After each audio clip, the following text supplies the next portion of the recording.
ओम शांति। 5 तारीख की बाबा की मुरली। मीठे बच्चे, जितना ज्ञान रत्नों का दान करेंगे उतना खजाना भरता जाएगा। विचार सागर मंथन चलता रहेगा, धारणा अच्छी होंगी। जितना ज्ञान रत्नों का दान करेंगे खजाना भरता जाएगा, मंथन चलता रहेगा, धारणा अच्छी होंगी। प्रश्न, जिन आत्माओं के भाग्य में बेहद का सुख नहीं है उनकी निशानी क्या होंगी?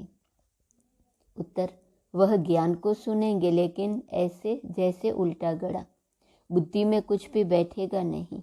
अच्छा अच्छा करेंगे, महिमा करेंगे, कहेंगे हाँ सबको ये सुनाना चाहिए, मार्ग बहुत अच्छा है, परंतु खुद उस पर नहीं चलेंगे।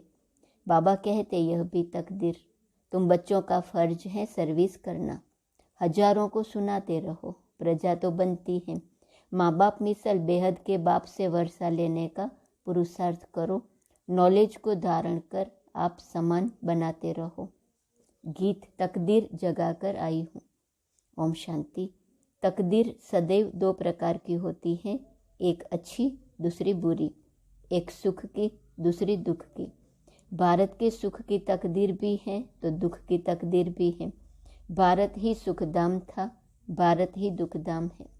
मकान नया है तो अच्छी तकदीर है, पुराना है तो बुरी तकदीर। भारत ही पहले नया था, अब फिर पुराना हुआ है। इन बातों को तुम बच्चे ही समझ सकते हो, दुनिया नहीं जानती। तुम्हारा ध्यान इन बातों तरफ खिंचवाया जाता है कि बच्चे तुम कितने तकदीरवान थे। देवी देवता विश्व के मालिक थे, अभी नहीं है। अच्छी तकदीर बदल अब बुरी हो गई है।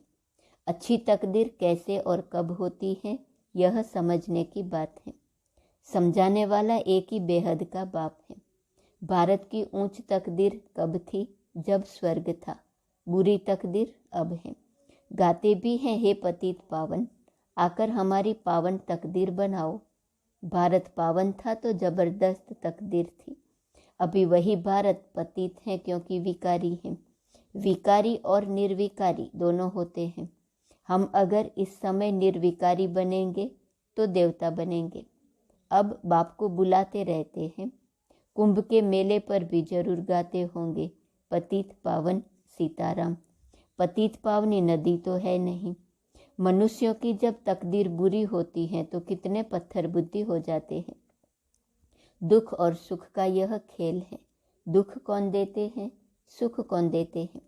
दोनों के चित्र बहुत नामी ग्रामी हैं।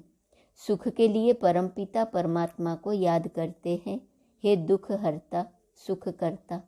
तो इससे सिद्ध है कि बाप कभी दुख नहीं देते। वो लोग समझते हैं भगवान ही दुख सुख दोनों देते हैं। पाई पैसे की बात भी कोई समझते नहीं है।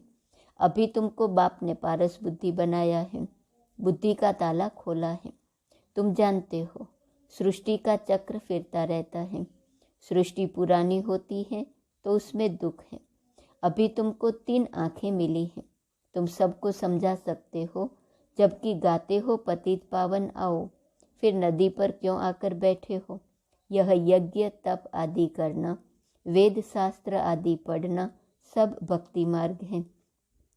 बाप कहते हैं मैं इनसे नहीं मिलता हूँ। जब तुम्हारी भक्ति पूरी होती है तब मैं आकर सद्गति देता हूँ।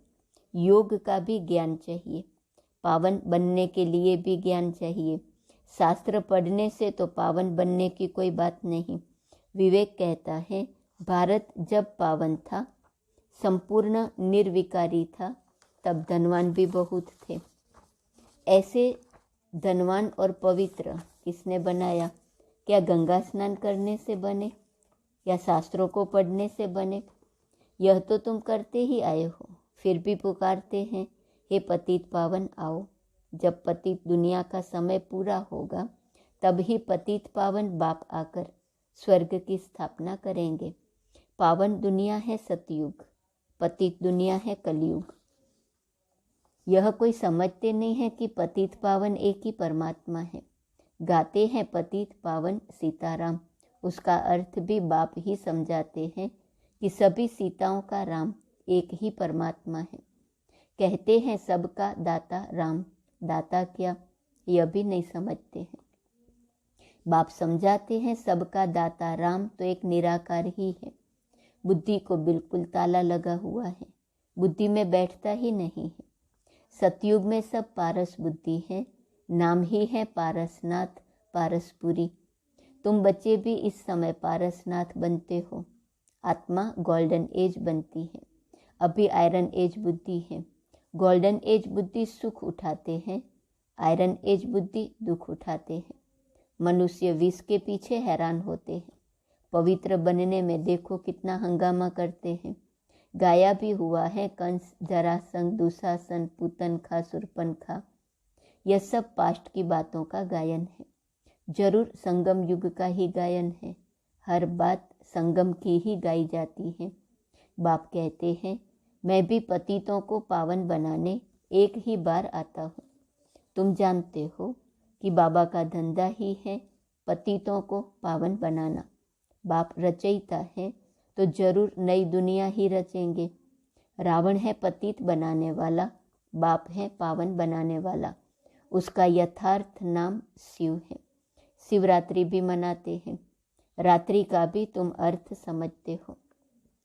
बाप आएगा तब जब भक्ति अर्थात रात पूरी हो, दिन होगा। अब बाप कहते हैं बच्चे पावन बनो, अब वापिस जाने का है। सतयुग था, अब फिर चक्र रिपीट होगा। तुम बच्चों को मनुष्य से देवता बना रहा हूँ। देवताएं भी मनुष्य ही थे और कोई फर्क नहीं है। सिर्फ वह गोरे अर्थात पावन है और अभी के मनुष्य सांवरे अर्थात पतित है। भारत गोल्डन एजेड था, अभी आयरन एजेड है। आत्मा में खाद पड़ गई है, वह निकलेगी योग अग्नि से। आगे मन मनाभव अक्सर पढ़ते थे, अर्थ कुछ भी नहीं समझते थे। परमपिता परमात्मा के साथ बुद्धि योग लगाना है, परंतु उनके रूप का ही किसको पता नहीं है, तो योग कैसे लग सकता है। कहते हैं परमात्मा नाम रूप से न्यारा है, तो योग किससे लगाएं। भगवान उवाच मन मना भव। देह का अभिमान छोड़ो, अपने को आत्मा समझो। आत्मा का रूप क्या है। कहते हैं आत्मा स्टार है, भ्रकुटी के बीच में रहती है, तो आत्माओं का बाप भी ऐसा ही होगा। उनको फिर नाम रूप से न्यारा कहते हैं। बाप के लिए कहते हैं ब्रह्म है, अखंड ज्योति तत्व है। ब्रह्म तो बेअंत हो गया, ब्रह्म तो बेअंत हो गया, जैसे आकाश का अंत नहीं पा सकते। अच्छा, कोई करके अंत पा भी लेवे, परंतु उससे मुक्ति जीवन मुक्ति तो कोई को मिलती नहीं है। मुक्ति जीवन मुक्ति का अर्थ भी तुम बच्चे ही समझते हो। दुनिया तो कुछ भी नहीं जानती। गाते भी हैं ज्ञान का सागर। मनुष्य सृष्टि का बीज रूप है, सत्य है, चैतन्य है, पतित पावन है, तो जरूर पतित दुनिया में आएंगे। तुम समझाते हो जब ज्ञान है तो भक्ति हो न सके। ज्ञान है दिन, सतयुग त्रेता, भक्ति है रात। ज्ञान का सागर परमपिता परमात्मा है, न कि पानी। यह सबको समझाना है। सारे भारत को कैसे पैगाम देना है, उनके लिए बाबा अच्छी अच्छी युक्तियाँ समझाते रहते हैं। मेला तो वास्तव में आत्मा और परमात्मा का ही गाया हुआ है। परमात्मा तो एक ठहरा, परमात्मा सर्वव्यापी है, यह कोई हिसाब नहीं बनता है। बाप ही आकर सबको दुख से छुड़ाते हैं। दुख में सिमरण सब करते हैं, कितनी रड़ियाँ मारते हैं। पूछो यह सब कब से करते आए हो। कहते हैं परंपरा से। फिर पावन तो कोई हुए नहीं और पतित होते गए। तुम्हारी बुद्धि में अब सारा ज्ञान भरा हुआ है। ज्ञान को कहा जाता है ब्रह्मा का दिन, विष्णु का दिन नहीं कहते, क्योंकि ज्ञान अभी ही मिलता है। दिन प्रतिदिन पॉइंट्स रिफाइन निकलती जाती है। जीवन मुक्ति है भी सेकंड की बात। फिर कहते हैं ज्ञान का सागर है, कितना भी लिखते जाओ अंत नहीं आएगा। बाप जब समझा कर पूरा करते हैं तो फिर इम्तिहान भी पूरा हो जाता है। शुरू से लेकर कितना सुनते आए हो। गीता तो बिल्कुल छोटी बना दी है। कितनी ज्ञान की बातें हैं, समझाना भी बहुत सहज है।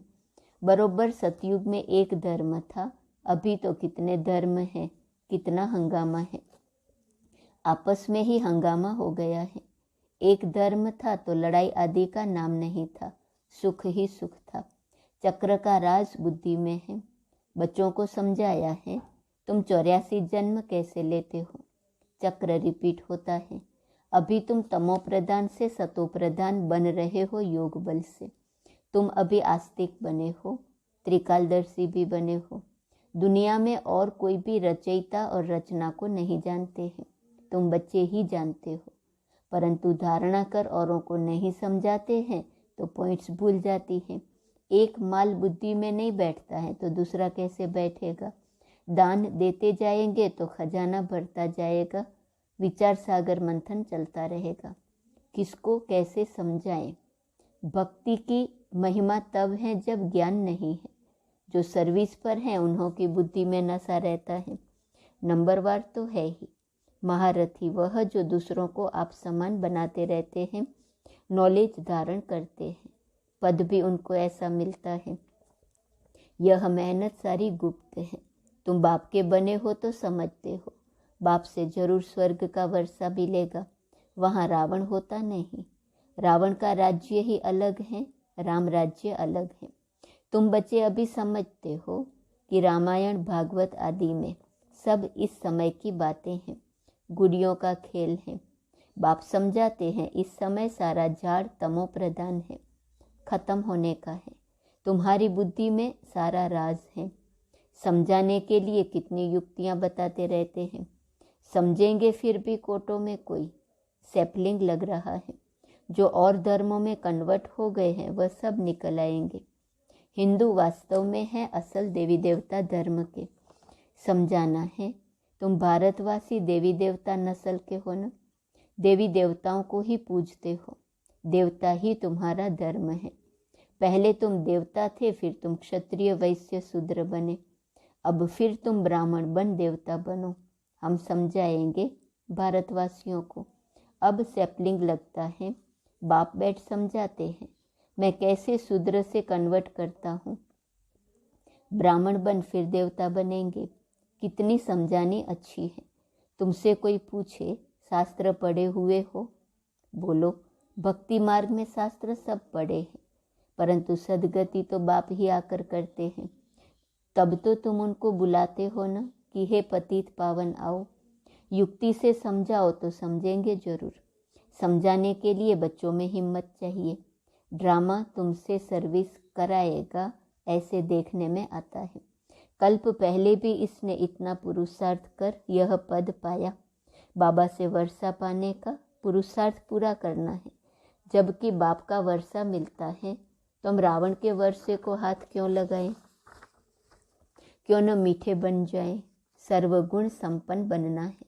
यह है राजयोग, नर से नारायण बनने का, अर्थात राजाई पाने का योग। बाप कहते हैं मैं कल्प के संगम युग पर आता हूँ। यह है चढ़ती कला का युग, बाकी सब हैं उतरती कला के युग। उतरती कला और चढ़ती कला होती है। यह चक्र बुद्धि में रहना चाहिए। बाप बैठ आत्माओं से बात करते हैं कि मुझे याद करो। यह अंतिम जन्म पतित नहीं बनो तो मैं तुमको विश्व का मालिक बनाऊंगा। क्या तुम मेरी नहीं मानेंगे? फिर तो बेहद का सुख भी तुम पा नहीं सकेंगे। तुम यह जन्म तो पवित्र बनो, मैं गारंटी करता हूँ तुमको विश्व का मालिक बनाऊंगा। बाप की भी नहीं मानेंगे क्या? जो फूल बनने वाला होगा उनको जट तीर लगेगा।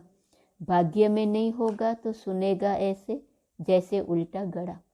प्रदर्शनी में तुम कितनों को समझाते हो, अच्छा अच्छा करते हैं, कहेंगे मार्ग बहुत सहज है, परंतु खुद कुछ भी करेंगे नहीं। सिर्फ महिमा की, औरों को कहा अच्छा है, परंतु खुद चलना नहीं है। इससे क्या हुआ? कहेंगे तकदीर में नहीं है। ऐसे ऐसे प्रजा में आ जाएंगे। परंतु बच्चों में सर्विस का शौक होना चाहिए। हजारों को सुनाना पड़े। बेहद के बाप से वर्षा लेने के लिए माँ बाप मिसल पुरुषार्थ करना चाहिए। अच्छा, मीठे मीठे सिकिल दे बच्चों प्रति माता पिता बाप दादा का याद प्यार और गुड मॉर्निंग। रूहानी बाप की रूहानी बच्चों को नमस्ते, रूहानी बच्चों की रूहानी बाप को नमस्ते नमस्ते नमस्ते। धारणा के लिए मुख्य सार। पहली पॉइंट, बाप से पूरा वर्षा लेने के लिए अति मीठा सर्वगुण संपन्न बनना है। रावण के वर्षे को हाथ नहीं लगाना है। दूसरी पॉइंट, नॉलेज को धारण कर रूहानी नशे में रह सर्विस करनी है। बेहद का सुख पाने के लिए बाप की हर राय को मानकर उस पर चलना है। वरदान, अटेंशन की विधि द्वारा माया की छाया से स्वयं को सेफ रखने वाले हलचल में अचल भव। वर्तमान समय प्रकृति की तमोगुणी शक्ति और माया की सूक्ष्म रॉयल समझदारी की शक्ति अपना कार्य तीव्र गति से कर रही है। बच्चे प्रकृति के विकराल रूप को जान लेते हैं, लेकिन माया के अति सूक्ष्म स्वरूप को जानने में धोखा खा लेते हैं, क्योंकि माया रॉन्ग को भी राइट अनुभव कराती है, महसूसता की शक्ति को समाप्त कर देती है, झूठ को सच सिद्ध करने में होशियार बना देती है। इसलिए अटेंशन शब्द को अंडरलाइन कर माया की छाया से स्वयं को सेफ रखो और हलचल में भी अचल बनो। स्लोगन, हर संकल्प में उमंग उत्साह हो तो संकल्पों की सिद्धि हुई पड़ी है। ओम शांति। आज का स्वमान, मैं साक्षात्कार मूर्त हूँ। साक्षात्कार मूर्त की पॉइंट, अपने फीचर्स द्वारा फ्यूचर का साक्षात्कार करने के लिए जैसे भिन्न भिन्न पॉइंट्स सोचते हुए स्टेज तैयार करते हो, वैसे ही इस सूरत के बीच जो भी मुख्य कर्मेंद्रियां हैं, उन कर्मेंद्रियों द्वारा बाप के चरित्र, बाप के कर्तव्य का साक्षात्कार हो, बाप के गुणों का साक्षात्कार हो, नैनों द्वारा नज़र से निहाल कर सको, मस्तिष्क द्वारा अपने व सभी के स्वरूपों का स्पष्ट साक्षात्कार कराओ, रूहानी मुस्कुराहट से अविनाशी खुशी का अनुभव कराओ, सारे चेहरे द्वारा वर्तमान श्रेष्ठ पोजीशन और भविष्य पोजीशन का साक्षात्कार कराओ। ओम शांति।